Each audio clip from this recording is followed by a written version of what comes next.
नमस्कार दोस्तों, मेरे चैनल पर आपका स्वागत है। मैंने कुछ दिनों पहले ई पंजन 3 ट्यूटोरियल्स का एक वीडियो अपलोड किया था, पार्ट 2। उसमें आपने जाना कि किस तरह से ई पंजन 3 में वैल्यूएशन किया जाता है और उसके बाद स्टैम्प ड्यूटी का कैलकुलेशन कैसे किया जाता है। आज हम इस वीडियो में जानेंगे कि ई पंजन 3 में किस प्रकार से पार्टी को ऐड किया जाए, पार्टी डिटेल को कैसे भरा जाए। तो आइए लॉगिन करते हैं और जानते हैं। दोस्तों, लॉगिन करना अगर आपको नहीं आता है तो लॉगिन करना या रजिस्ट्रेशन करने का एक वीडियो मैंने बनाया हुआ है। आप चाहे तो मेरा ये वाला वीडियो देख सकते हैं। तो देखिए, मोबाइल नंबर भरकर उसके बाद ओटीपी लेकर आप लॉगिन हो सकते हैं।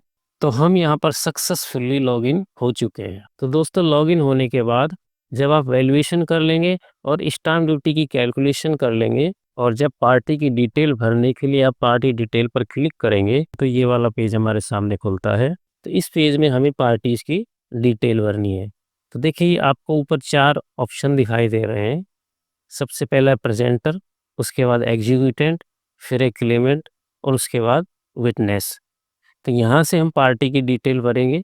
तो आपको सबसे पहले एग्जीक्यूटेंट लेना है और उसी को हम प्रेजेंटर बनाएंगे।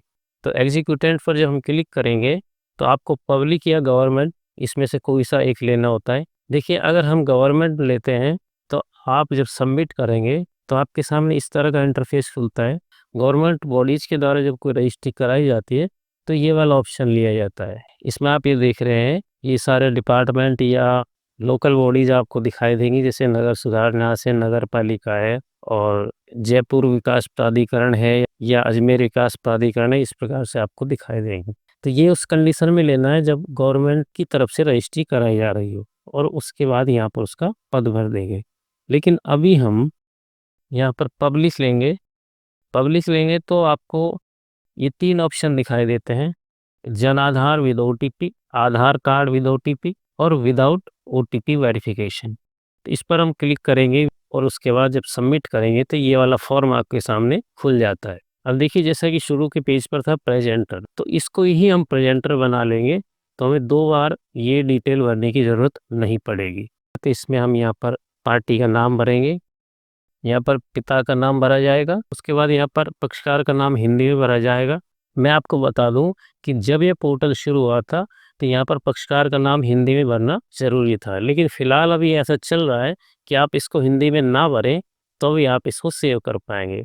तो अभी सैंपल के लिए मैं भरता हूँ। आप सिंपल अंग्रेजी में लिखेंगे, वो अपने आप हिंदी में हो जाएगा। यहाँ आपको मेल या फीमेल लेना है या आपको उसकी डेट ऑफ बर्थ लेनी होती है। इसमें से आपको डेट ऑफ बर्थ सेलेक्ट करनी पड़ेगी। डेट ऑफ बर्थ लेने के बाद में आपको कैटेगरी भरनी है कि जो एग्जीक्यूटेंट है उसकी कैटेगरी क्या है, जनरल या इनमें से जो भी है आप वो लीजिए और यहाँ पर हमें उसकी जाति भरनी है। उसके बाद देखिए, नीचे आ जाइए। ये जो मोबाइल नंबर का आपको ऑप्शन दिखाई दे रहा है, अगर ये एक्टिव हो तो आपको ये भरना ज़रूरी होता है। अगर ये इनएक्टिव है तो आप इसको ना भरें तो कोई बात नहीं, चल जाएगा। फिर भी अगर आप इसको भरना चाहते हैं तो यहाँ पर क्लिक करके भर सकते हैं। उसके बाद जब आप इसको वेरीफाई करेंगे तो जो भी मोबाइल नंबर आपने यहाँ भरा है उस पर ओटीपी आएगा।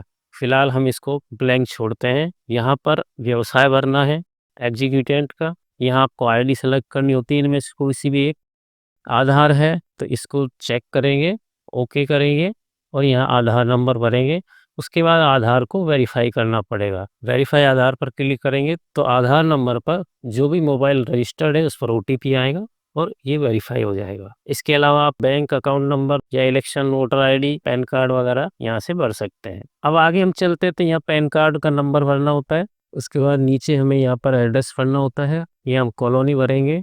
यहाँ पर हमें एरिया भरना होता है कि वो कॉलोनी किस एरिया में है। अगर ये कोई ग्रामीण इलाका है तो आप यहाँ तहसील भर सकते हैं और यहाँ पर आपको शहर का नाम भरना है। उसके बाद पिन कोड भरेंगे।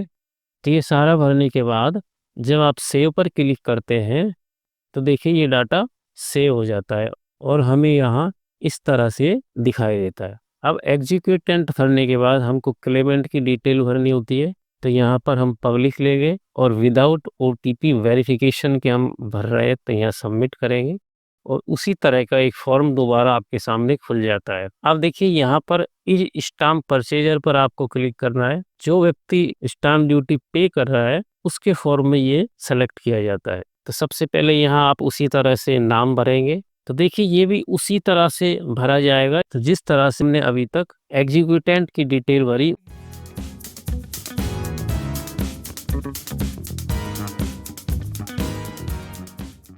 और लास्ट में जाके सेव करेंगे तो ये डाटा भी आपका सेव हो जाता है। अब आपने एग्जीक्यूटेंट भर दिया, क्लेमेंट भर दिया है, अब आपको विटनेस की डिटेल भरनी होती है। तो जिस तरह से हमने अभी तक एग्जीक्यूटेंट और क्लेमेंट की डिटेल भरी उसी तरह से विटनेस की डिटेल भरी जाएगी।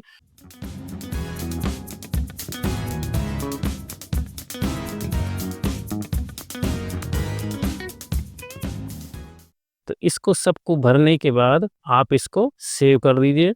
उसके बाद हमें दूसरा विटनेस लेना होगा, वो भी बिल्कुल उसी तरह से भरना है जिस तरह से आपने पहला विटनेस भरा है। तो आई थिंक आप ही सब भर लेंगे। तो देखिए इस तरह से हमने सारी डिटेल्स भर दी है। उसके बाद आप प्रेजेंटर डिटेल में यहाँ पर क्लिक करके इसको सेव कर दीजिए और आप सबसे नीचे जाकर आप इसकी रिपोर्ट्स जब प्रिंट करेंगे तो आपने जो भी भरा हुआ है यहाँ पर वो आपको दिखाई देगा। आप इसको प्रिंट कर लिए। तो दोस्तों आपने जाना कि ई पंजन 3 में किस प्रकार से पार्टी डिटेल भरी जाती है। मैं विश्वास करता हूं कि आपको ये अच्छी तरह समझ आ गया होगा और अब आप इसे आसानी से भर पाएंगे। दोस्तों अगर आपको किसी और विषय पर वीडियो चाहिए तो आप मेरे को कमेंट करके बता सकते हैं। अगर आप उससे किसी विषय पर डिटेल में बात करना चाहते हैं, आप कोई समस्या है तो मेरा व्हाट्सएप लिंक मैं डिस्क्रिप्शन में दे रहा हूं। आप वहां पर क्लिक करके मेरे को सीधा मैसेज कर सकते हैं और मुझसे चैट कर सकते हैं।